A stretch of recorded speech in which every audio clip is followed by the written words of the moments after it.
Welcome. Welcome to the nap, the no answer period. This is the pre-show to the nap that starts at 1:30. We're going to be showing a couple of videos here. And first video up, we can get into our proper studio mood here.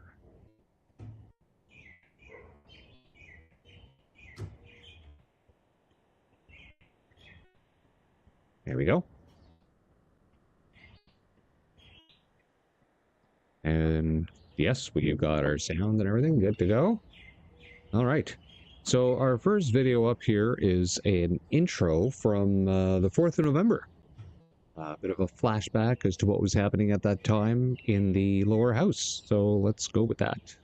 Why did the finance minister leave in place liberal hidden food taxes and force higher food costs on single mothers, seniors, and young Canadians?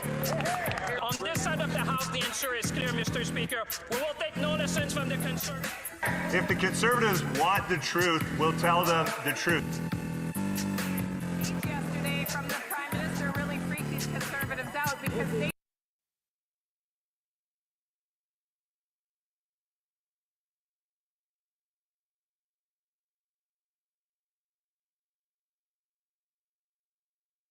Okay. I just noticed this is why I do a pre-show. My OBS decided to do the same thing that it was doing a couple of weeks ago, which is just started to put everything on an echo and repeat everything about 30 seconds later. So we'll be right back.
Okay, we're back.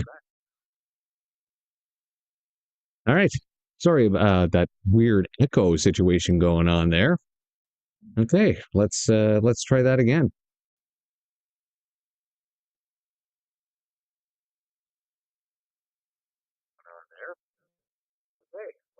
Oh man, it's doing it again.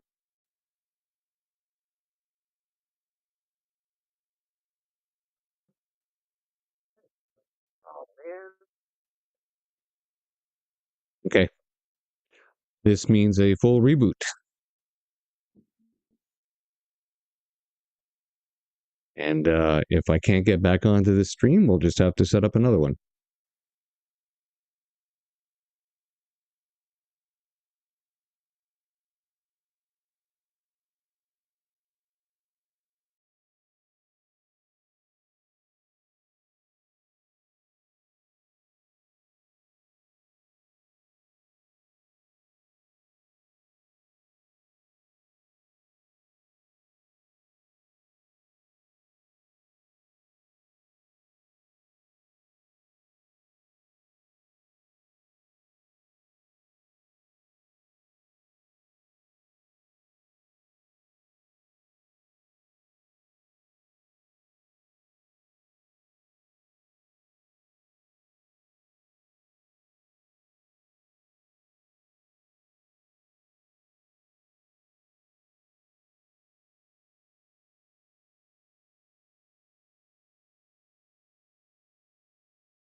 Okay, back.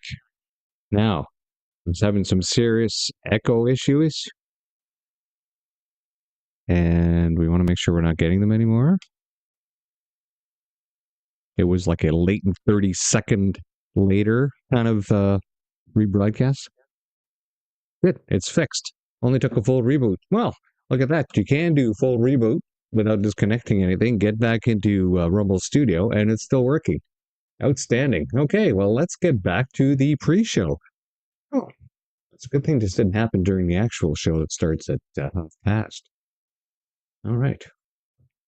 So, we were going to show you the intro from the 4th of November and see what they're talking about at that time. And of course, all those problems are still going on today. Let's go with that.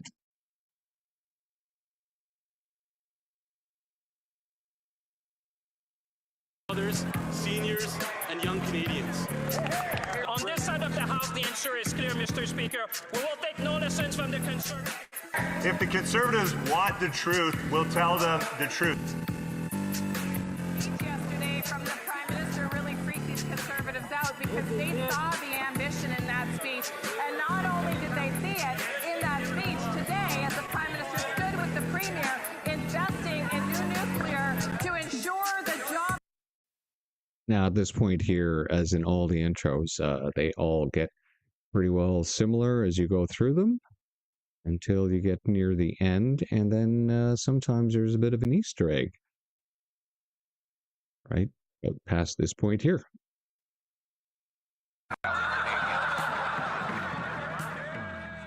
Canada's economy is in fact growing, Mr. Speaker.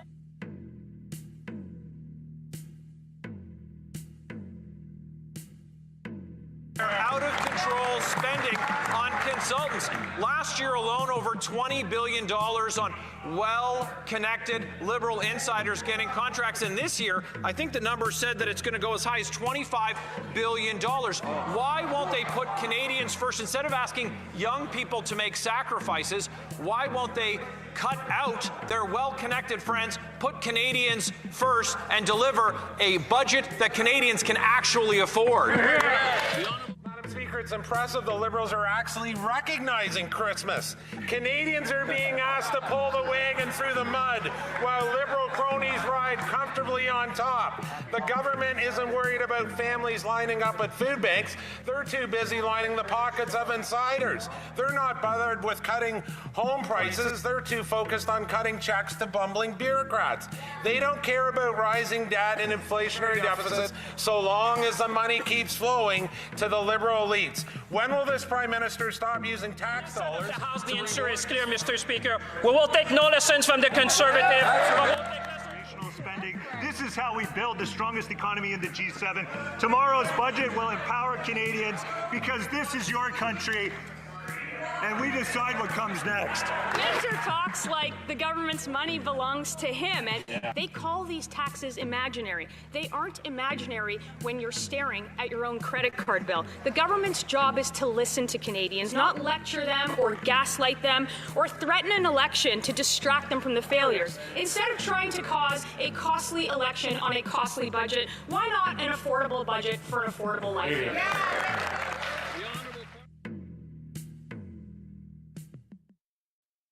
All right, let's get into the right video next. Right.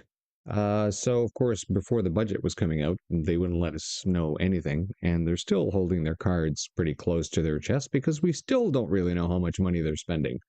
So let's go with this next video here.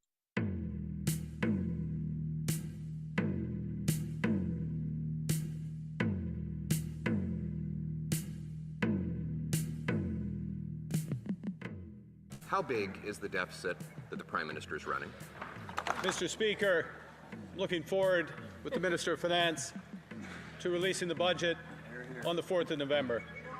That budget will contain the biggest investment in this country's future in a generation. The top financial watchdog in the country says there's only one bottom line, and we'll trust the PBO's word over 10 years of Liberal deficits any day, Mr. Speaker.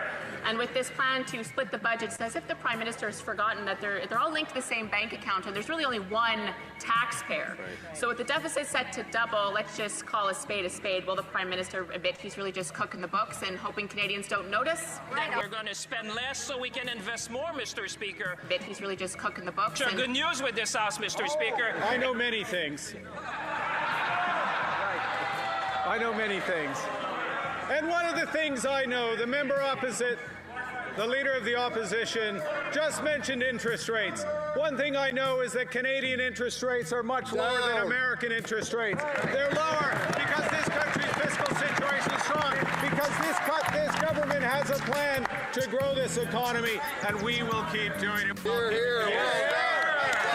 Speaker, the collapsing economy is bringing down interest rates, but the financial expert doesn't even know what his own deficit is. But another financial expert spoke yesterday. The parliamentary budget officer said the deficit will absolutely be higher because of additional spending. He said he doesn't know what the government's fiscal anchors are because they do not exist. He's really just cooking the books. He says the labor market sucks and wages are not going up. These are quotes. Is this why Liberal members on the committee who heard those truth bombs threatened that the Prime Minister would fire the parliamentary budget officer after 166 days? He's really just cooking the books. I don't recognize. He's really just cooking the books. I don't recognize that, Mr. Speaker. I don't recognize that characterization. I just appointed the parliamentary budget officer, and this government does have fiscal anchors. This government has. So if you're just joining the channel, the countdown, as you can see, started on the other side of the screen there to the time of the actual show, where we will kick off with the intro and then get right into the show, which will lead us into the question period. So let's get on with the video. Fiscal anchors. We are going to spend less so the country can invest more. He's really just cooking the books. We are going to balance the operational budget in 3 years. We are going to have a declining level of debt. And we're going to do all of that because we're building the strongest economy in the G7 for Canadians.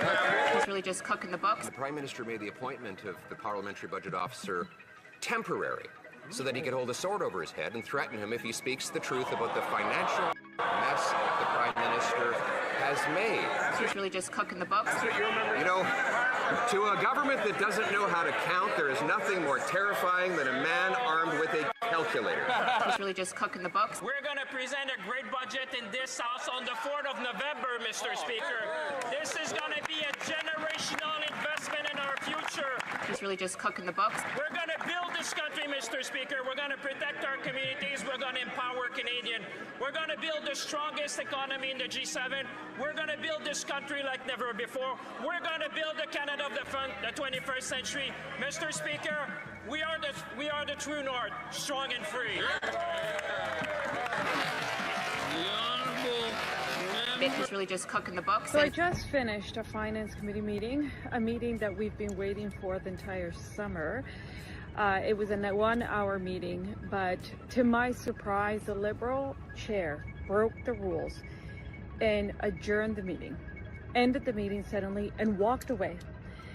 We were trying to move a motion to bring the Minister of Finance into committee to speak about the precarious situation that we have here. We have no transparency. There's no budget.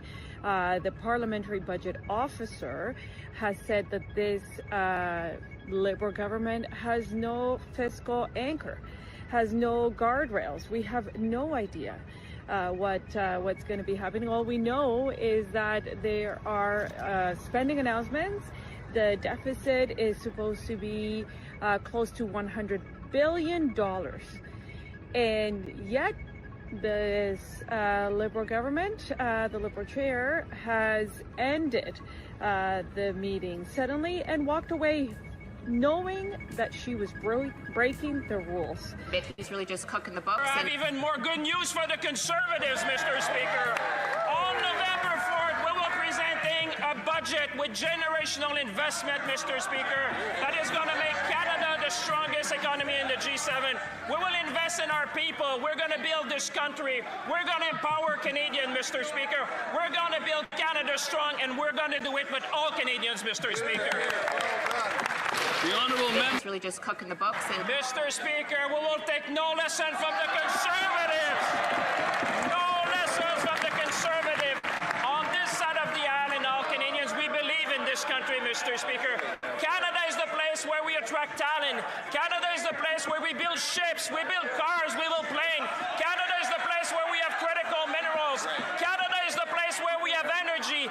Canada is the only country in the G7 with a free trade with all other G7 nations. To build Canada strong. We are the true north, strong and free, Mr. Speaker. it's really just cooking the books. And Hey everyone, a quick but important update. The Parliamentary Budget Officer has confirmed it. The Liberal government is redefining what it counts as capital investment, but it is stretching its... All right, look at that, eh?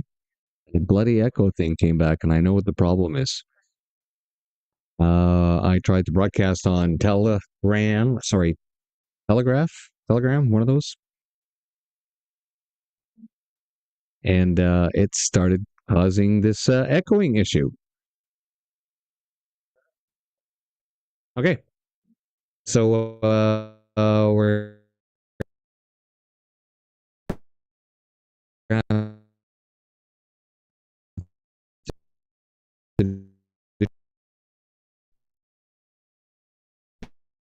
another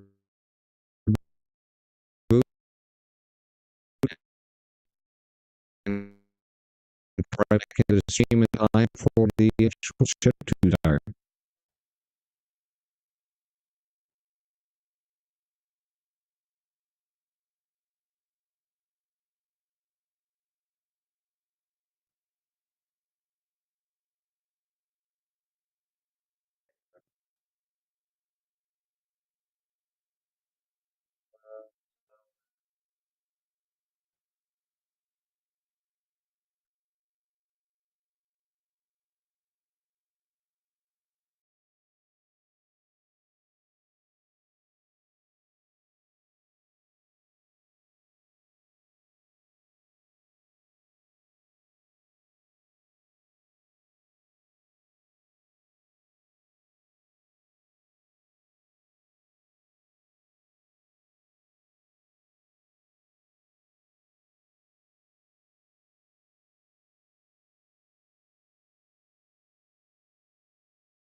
Okay, we're back.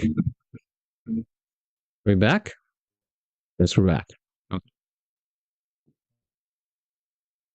All right. Sorry about that.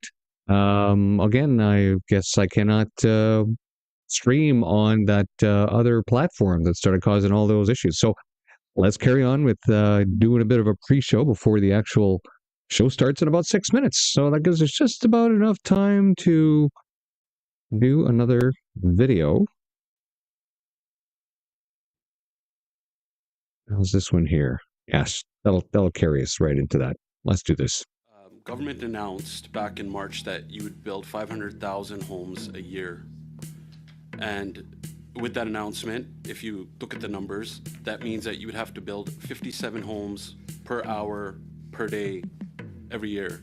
Are you on track to build 50? Are you currently building 57 homes an hour?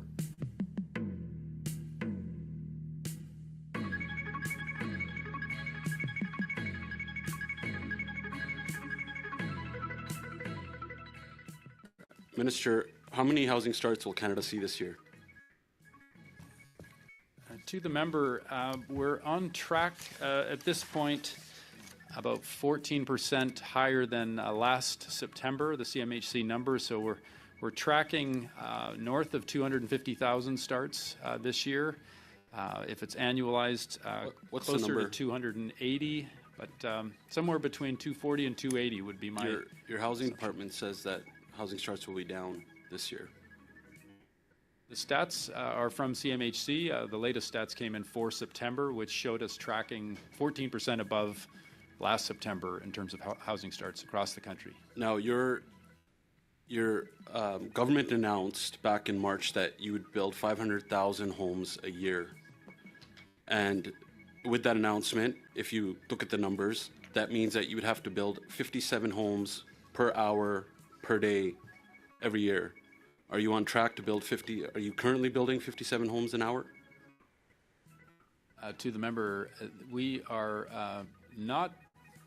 Canada is not building at that scale. That is a longer-term government goal. promised We're back in looking at March. over a decade doubling construction up to that level, but that certainly will take many years to achieve, given the changes that need to be made in the industry. At this point, we don't have the labor force to manufacture at that scale, and that's why Build Canada Homes is focused on the manufacturing side to make the So when building is of the housing first more year? efficient. When is the first year Canada will build 500,000 homes? Well, the language that we've used is over the next decade. So I think it's reasonable. It's still very aggressive and ambitious to get to 500,000 over the next decade. But that's what we need to scale up to. I mean, giving yourself that much leeway without any specifics is a little bit misleading. Can you tell us what year would be the first year over the next decade that Canada will see 500,000 homes being built in the year?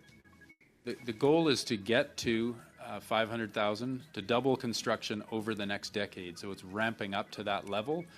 That will start to make up the ground of the gap that we have in housing supply, as identified by the stats and CMHC research.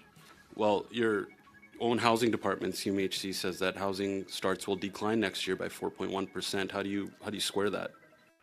Well, that's a projection. We can only work with the facts we have in front of us, which for September were a 14% increase over last year, or that is what we're tracking. Pre-sales are down in some markets, Vancouver and Toronto, as the examples that we're concerned about. And that's why we're pulling out all stops with Build Canada Homes, with measures like this that will get more affordable housing built, that will get home ownership opportunities with new homes that the industry can build. We want to see Minister, why are sales down? Sales are, given the global economic conditions right now, I think there's a lot of uncertainty in the markets, particularly in the Minister, big cities. Are you saying global factors have something to do with Canadian home prices? Like, are you saying that we import our own land and homes? What I'm saying through the chair is that many buyers are concerned about the current economic circumstances, the tariffs from the U.S. that have been extremely but home affordability challenging was out for the of Canadian control economy. before the tariffs hit. Your government was responsible. This is really thin gruel from these Shoot, Liberals. sorry about that, Conservatives folks. know flight attendants work for free. It's why we introduced a bill to fix it.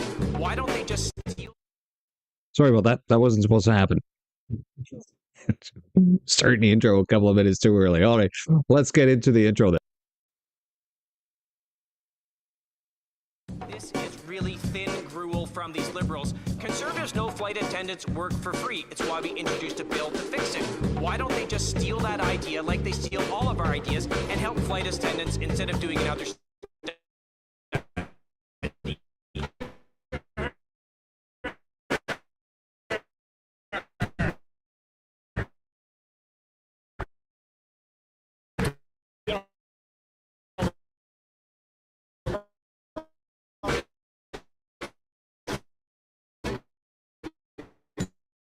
If the Conservatives want the truth, we'll tell them the truth.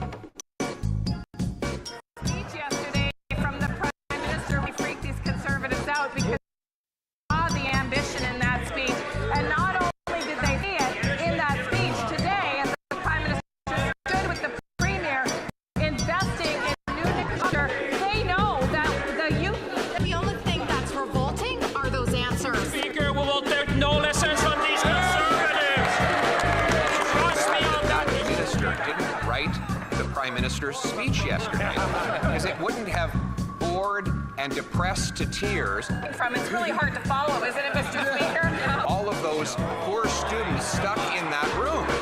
There he spoke about how they would have to sacrifice more and that it would take time to reverse all of the misery that has built up over the last 10 years. Mr. Speaker, young people want to have homes. They want to have jobs. They want to have hope. They want a budget that is affordable so they can have a life that is affordable. Will the Prime Minister introduce that budget so that Canadians can restore the promise of their country? And we decide what comes next. Know that this government has their back and we will continue to do it. Therefore, there's going to be a powerful statement for the young people of Canada. Deficits are driving inflation. The more Liberals spend, the more it costs Canadians at the grocery store. 25% of Canadians are using food banks because they can't afford to eat. So when will the Prime Minister finally get his inflationary deficits under control so Canadians can put food on the table? Mr. Speaker, Conservative members pretend to care about food insecurity, but then they call feeding children. Now, Mr. Speaker, what's garbage was that answer? Did the Prime Minister see the ad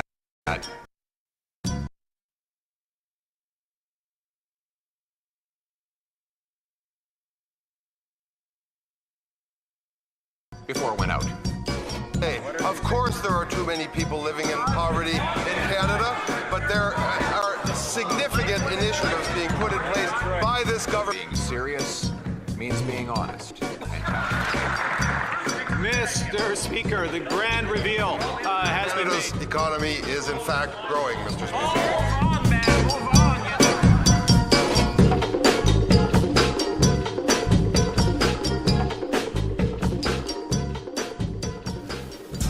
Sets us up well for the new world order. For almost 2 years, flight attendants told this government and parliamentarians that they were working for free. And we believed them. Conservatives introduced a bill to fix that problem. Liberals didn't believe them and they ordered a study. After 6 months, this study, wait for it, has determined it needs to do another study. You actually can't make this stuff up.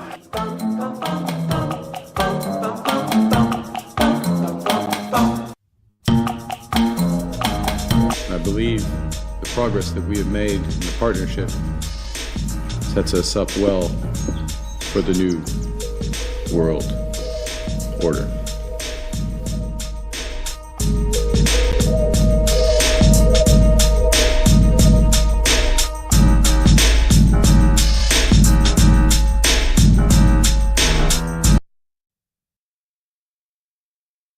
There we go. Mic's on. Welcome to the NAP, the No Answer period, where we cover the question period, prefaced by a review of the far left evil that has beset our land and the events that surround it.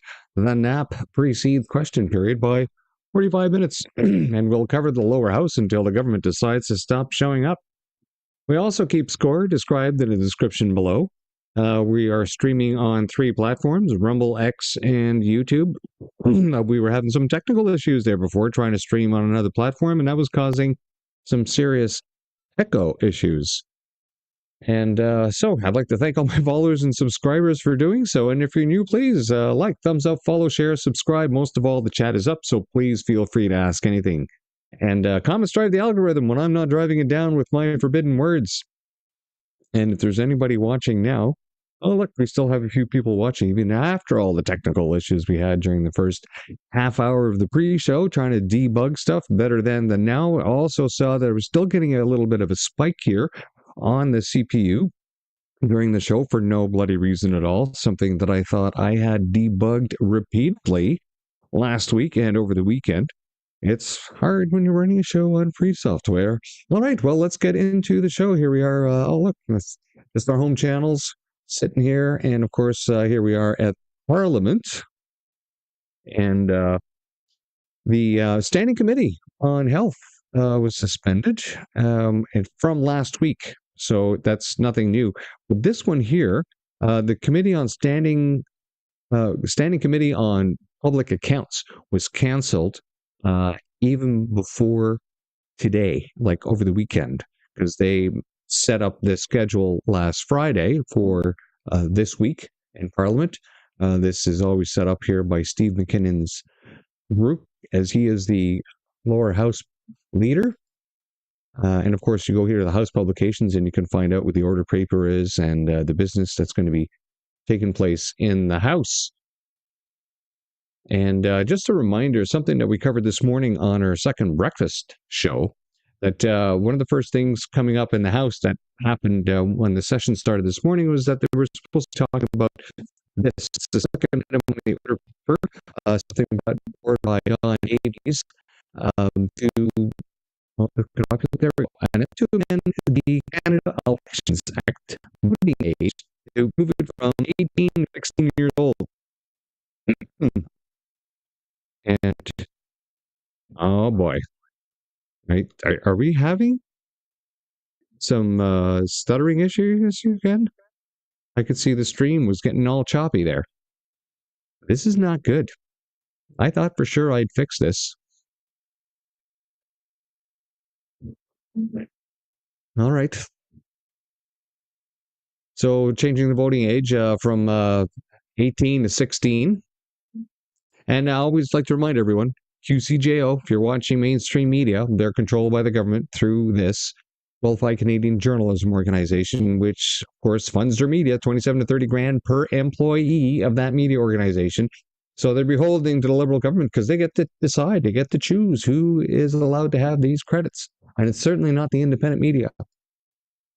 So as we were talking about, this, not this here, the order paper of bringing the age down, you have the censorship bill coming in, Bill S-209, which replaces Bill S-210, prorogued by the Trudeau government, ushered during the Carnage Carney campaign. So we covered this again this morning, but it's kind of strange that they want to reduce the availability of internet services to anyone under 18. But meanwhile, the far left is trying to reduce the voting age from 18 to 16. It's a complete entrapment. And for more information, as you can see here, it's already gone through first and second reading.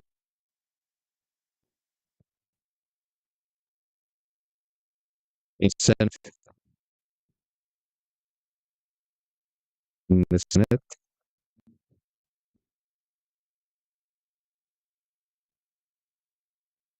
In Senate.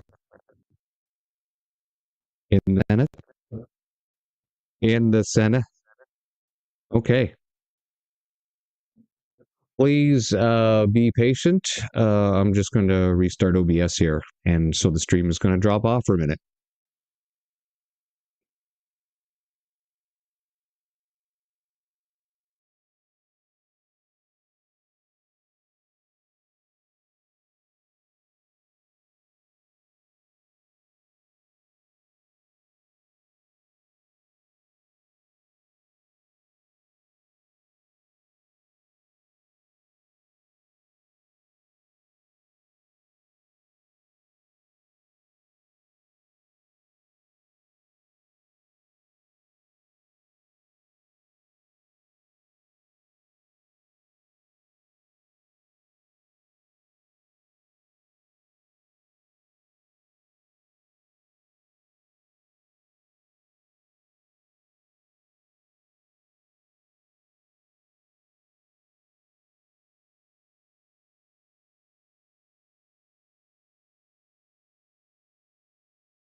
And we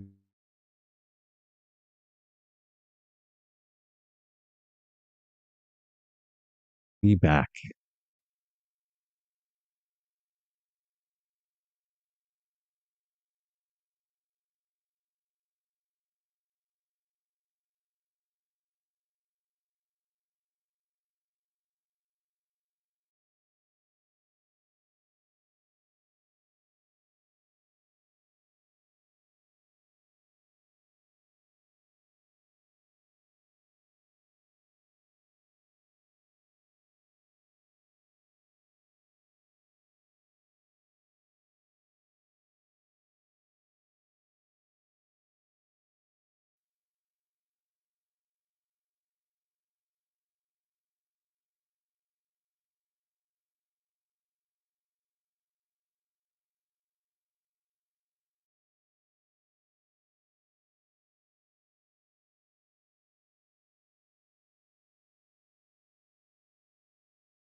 Come on now.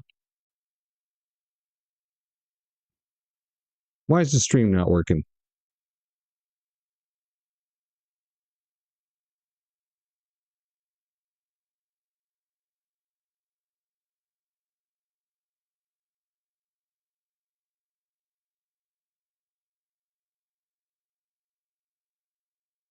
Stream's not picking up the video.